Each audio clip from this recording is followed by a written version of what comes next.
Bismillah. Bismillah. Hello guys, everybody. Welcome. We're going live. We are live. If you got questions here on YouTube, Instagram, please do not hesitate to ask. I will be more than happy to answer, take your questions, answer them properly, do whatever is required to do. Everybody who's live, welcome everybody. Welcome. Put your questions. Ru Pereira, Mariam, Munem, Mira, Yusuf, Assalamu alaikum, Rabs, Amika, Arsalan, Yahya, Zishan, Eagle Hut, Enrico, Pearl, Horace, FD Global. Okay, guys, everybody who's here live, welcome. Everybody who's live on YouTube, welcome. Ask me any questions you have. Arshad Malik, Assalamu alaikum, wa alaikum assalam, rahmatullah. The Suhail Sabin, hi, hello to you too. Okay, who else is saying hi here? Guys, if you got questions, especially Rami, how are you? If you got questions, please don't hesitate. You can ask. I'm happy to answer. I want to take Yusuf, Assalamu alaikum, from Australia. Is that Australian flag or New Zealand flag? I think it's Australian. I hope it's Australian. I hope I got that right. Guys, I'm going to answer questions today as well. Very quickly, we're going to start with those questions that people have actually already sent me on YouTube or in the comment section on Instagram, and we're going to quickly answer them. So there's this one person who's talking about the address Dubai Mall and address Boulevard that's been renamed. This is KCDM4JJ. Thanks very much for this information. Actually, I did not know that. I wasn't aware of this. So address Dubai Mall and address Boulevard has now been rebranded as Kempinski's Dubai Mall or something like that. So which is very interesting because apparently these hotels were probably owned by the Abu Dhabi National Hotels. Kempinski brand, I think, comes under them, and they've actually rebranded. Mohammed Realtor, thank you for all the information you're sharing. Thank you very much for appreciating it. What's the peak for this current high trend? Haris Said asks, Salam, what's the peak for this current high trend in Dubai market? So here's the thing, okay? Now, some people have already said, hey, please use the green board because it's easier to explain things. But now I want you to imagine a curve, okay? A curve going up. So imagine that graph that goes up like this, comes down like this, then goes up like this, then comes down like this, okay? So imagine if you're on the upward curve, and then imagine when it comes down, then that topmost would be considered the peak, right? The reality of any market for anybody is that how would you know that the peak has been reached? After you come down here, okay? That's when you know that you reached a previous peak. So nobody can actually predict where that top, what do we call that? We call that the top what? Huh? The top peak? Something. That peak you will know after you guys come down. So it's very difficult to actually guess and very difficult to actually predict the peak. Okay, guys, it could be 2027. I don't know. Generally speaking, markets run in 7-year cycles. Dubai cycles have been smaller previously because it was more like an emerging market, so high risk, high reward. But Dubai is now reaching more maturity. With maturity, cycles start going into the 7 years. But keep in mind that the world economy, the world global currencies, the economies are in flux. Like what used to be the norm, which was monetary fiscal policy that was used to manage economies. You release more money into the market, so the market starts expanding. You release less money or take away money from the market, and the market starts constricting, right? Contracting. Those things are not working the way they used to previous years. So last year we had the Fed increase rates by 2 or 3 times. This year they're supposed to bring them down. That's the news I heard. Somebody corrected me and said no, but I'm not sure. So all that said and done, if you just go to the fundamentals, generally speaking, the market should be a 7-year cycle. So if 2020 November is when prices started rising, you can expect that prices will come down after 2027, but don't have a crystal ball, so I can't predict it. Guys, if you want to purchase a property, there is a link below. Hit it, click it. Vortex, yeah. My team's telling me Vertex. They're playing games with me, right? Vertex, okay. Clue. Give us a clue. Vertex. Okay, vertex. That wasn't the word I was looking for, but it is one of the words that my smart team has given me. Okay, thank you very much. Okay, so 2027 could be. Yusuf asks another question. Let's take a question from YouTube, okay? So YouTube's asking a question. Imran Chaudhry, Salam Sheikh. Okay, Sheikh, walaikum salam. How to know if Dubai current market is overpriced and in a bubble? Which numbers and factors to look at? Hey guys, this is I think it's a difficult question because you'll get both sides of the coin. So let me answer this, Asim. You're going to get both sides of the coin. There's going to be people who are going to say, oh, Dubai market has reached a peak because the per square foot prices have already gone beyond what it was before. Okay, now the thing is, when you look at per square foot prices in regular areas that are close to downtown, we call them central areas, per square foot prices have gone above 2,000 dirhams per square foot. Like we're talking about 2,300, 2,200, 2,600 dirhams per square foot. Okay, and then palm facing or sea facing per square foot prices have exceeded 5,000 dirhams per square foot. We're at 10,000 dirhams per square foot. So you might feel like, oh my God, this is like, wow, it's crazy. It's way higher than what it was previously. Fine, all of that, tick, tick, tick. But what you've got to then also look at is that Dubai as a market, okay, Abhijit, this one's for you. Dubai as a market, when you look at what $1 million buys you of prime real estate in Dubai, it's ranked number 9th compared to Monaco, Paris, Hong Kong, Singapore, Tokyo, Toronto, so London, so on and so forth. So if you can buy this much area, if you can buy this much in Dubai with $1 million of prime real estate, you can buy this much in Monaco, right? Or you can buy this much in Hong Kong or Singapore or Paris or Toronto. And then, the point I'm trying to make is that when you then look at Dubai as a place to live, look around you, right? How many high net worth individuals want to live in Dubai are moving to Dubai? No taxes, no income taxes, safety, security, ease of travel. The airline connects you to the rest of the world super fast. We don't have strikes here. We don't have other problems, alhamdulillah, thank God, and stuff like that. Like, you go to Paris, great city, you got strikes happening. You go to Paris, it's not the same as it used to be 30, 40 years. I feel like they've lost the plot a little bit, right? So in those, and then there's a lot of nascent demand that's growing over here. So people are still coming over here. So instead of looking per square foot prices or just prices, look at the demand and supply equation, okay? We will at some stage go into an oversupply situation, but we're not there yet, okay? The absorption rate of whatever is getting delivered is still high. What you would look at instead of just the peak is, instead of that, you would try not to time the market. If you're an investor, look at picking up value assets, because timing the market, generally speaking, doesn't work. The billionaire investors, the guys who are playing the stock market, investing in stock markets like Ray Dalio, even they can't get the timings right. They work on principles, foundations, basis. Timing the market's not going to be working easily most of the time. Instead, look for being in the market, which means time in the market. So, okay, another question from Casey. Were you able to find out why address withdrew from Dubai Mall and Boulevard location? Is the brand retreating from the market? No, I don't think it's retreating from the market. Okay, so Casey, yeah, thanks very much for those questions. I think I think that these hotels were already, and this was in the news. This was in the news that Abu Dhabi National Hotels, as an investment company, had invested in some hotels of Dubai.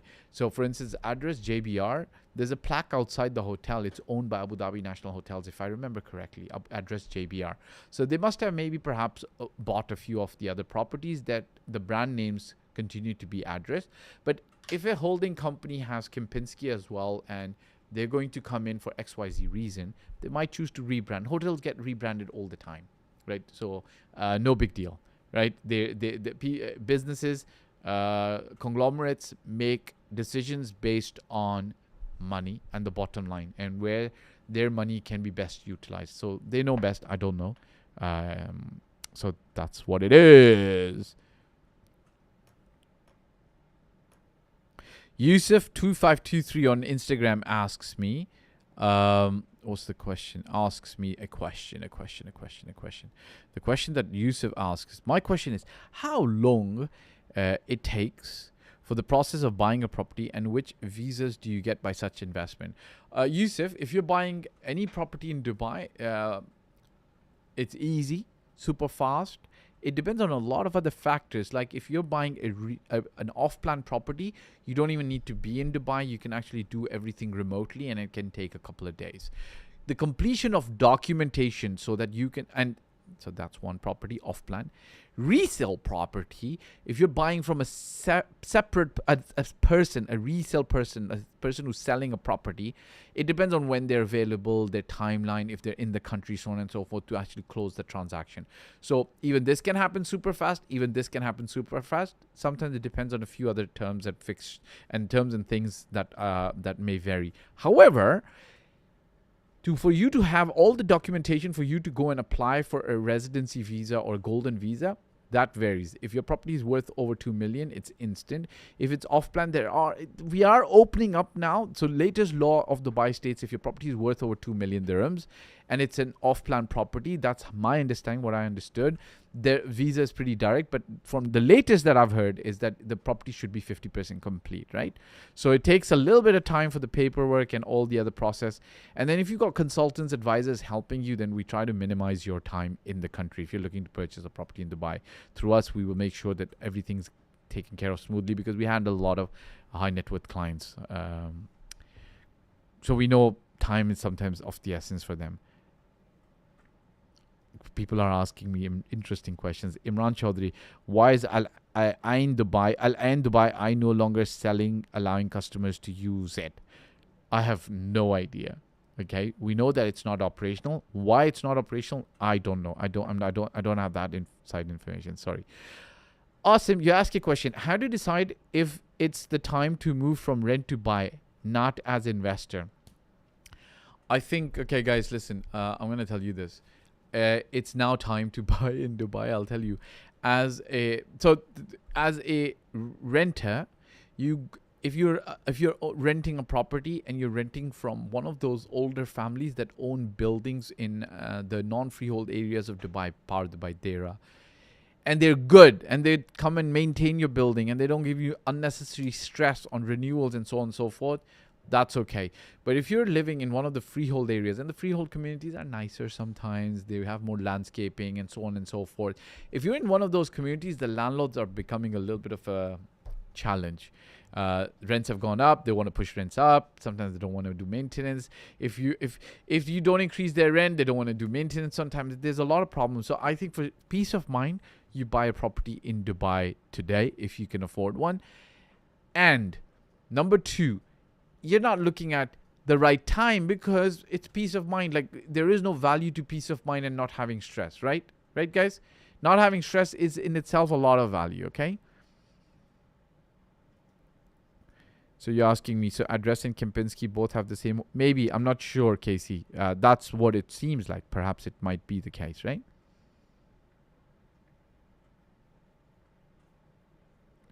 So if I missed any question, ask him. So Imran Chaudhry is asking, is there such a thing as a sales progression fee, or is this just made up by some agents to charge investors more? No, it is. There is something called a sales progression fee or a conveyancing fee. Guys, the thing is, in most of these situations, you're dealing with an agent who's a pure salesperson, okay? His job, his role is to actually sell you that property and kind of move on to the next sale. The problem is, us senior agents used to handle the entire process. So we kind of learned a lot along the way on how to manage process. In the West, in the UK, Canada, agents don't do the sales progression. They don't manage the process to protect the buyers. Solicitors do that. Lawyers do that, which is better. And you pay the lawyer their fee. In Dubai, the agents were doing that. Now, it's a catch-22. If you have a good agent who knows what he or she is doing, they're going to protect your interest, take care, and make sure everything gets done in the right way. If you don't have the agent, doesn't know what they're doing, and they're new, there's n number of things that can go wrong, and you're going to suffer. So to counteract that, what companies did, they hired people who know how the sales progression works, and they put those people in charge of making sure that the sales progress in the right way, in the right direction, right? They charge a fee for that because these people are on good salaries and they want to make sure that but at the end of the day, they're taking care of your transaction.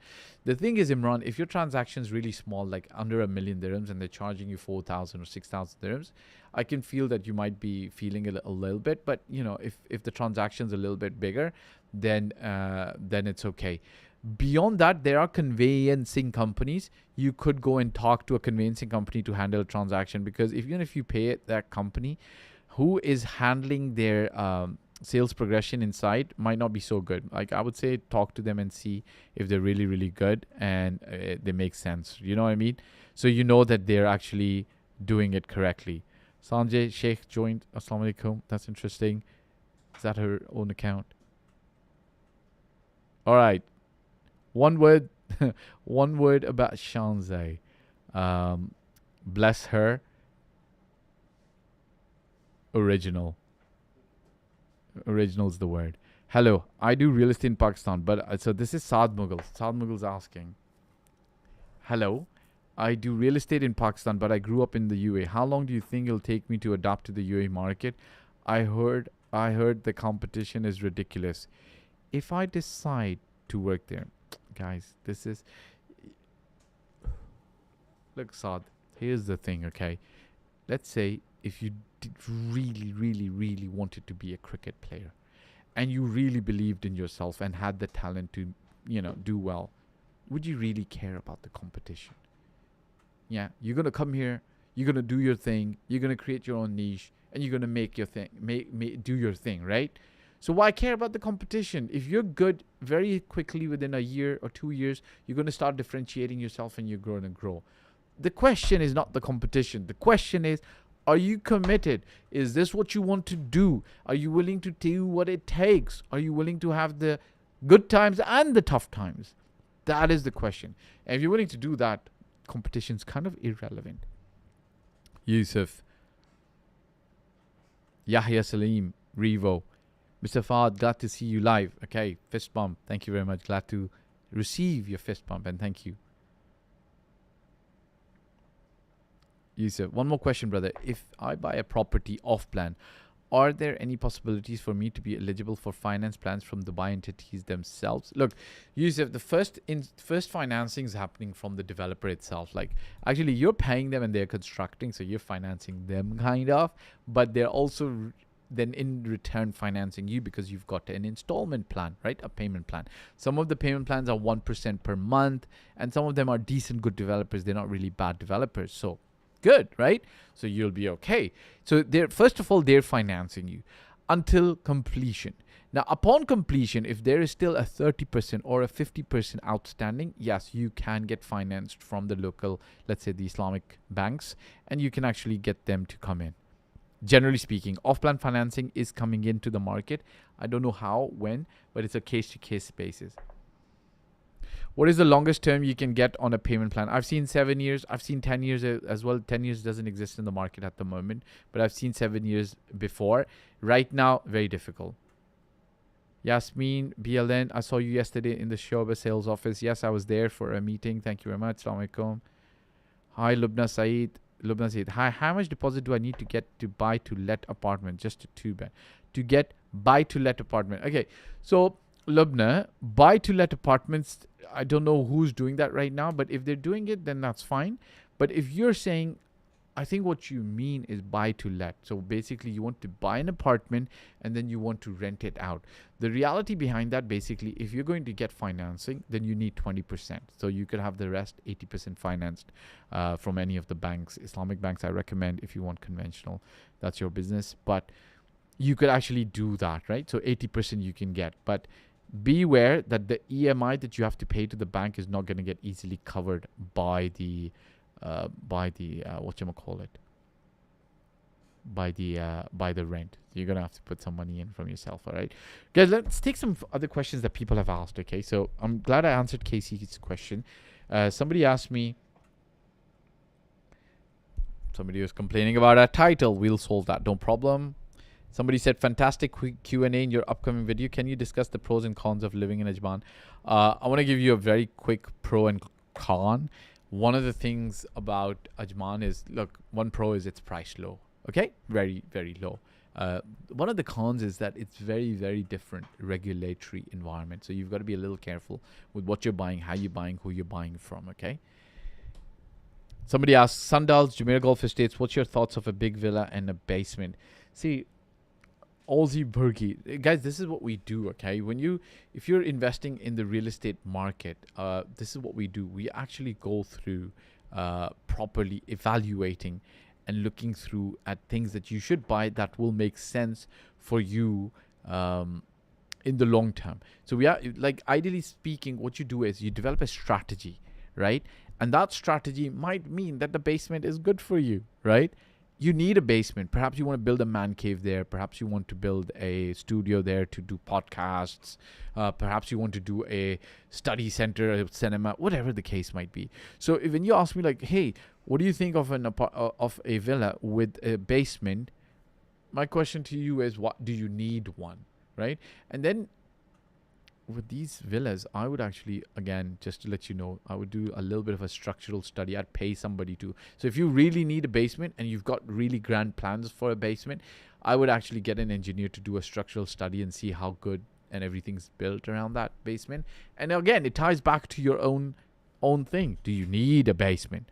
Why do you need a basement? Why is that so important for you, right? And if it is, then it's good, right? Pay the extra money for it, okay? Sir, if Reportage is a good developer in your eye, go and visit their projects. Okay, guys, we're going to be winding down. Any last questions? Boom, boom, boom, shoot them through.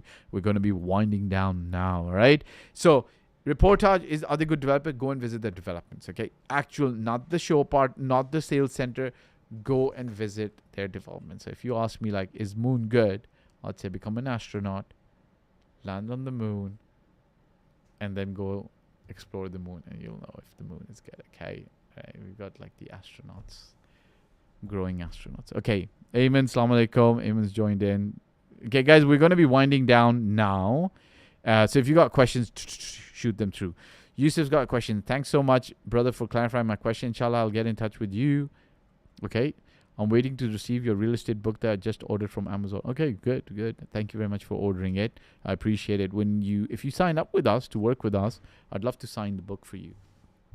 If we see each other, we meet in real. Okay, just the last few questions. How about if you buy a property in the 1 million to 1.9 million dirham range? What are the visa rules for this? You can still get a visa for this. Just make sure that it's a ready property on that scale, I think. So somebody asking, sir, क्या Dubai में जो real estate करना चाहते हैं उनके साथ fraud होता है क्या वहाँ? Please tell me. No. Work well, be good to other people. Nobody's going to defraud you. Relax. We've got a good regulatory environment over here. Guys, listen, if you got questions, shoot them through. Ask me. Thank you, everybody who's actually joined. There is a link below. If you want to work with us, please, just click the link and you'll be able to fill up a form, or you can call that number. Just, note the number down and you can call us. Thank you, everybody who's joined in today. I really appreciate it. And if you got questions, like even during the week, if you just put your questions down, we will take your questions and then we will answer them. All right, guys. I say goodbye for now. Thank you, everybody who joined in on a Saturday. Generally, our lives 9 a.m. in the morning, 10 a.m. in the morning. Today was a little later, but I appreciate everybody who joined. Until next time, thank you very much. Goodbye for now.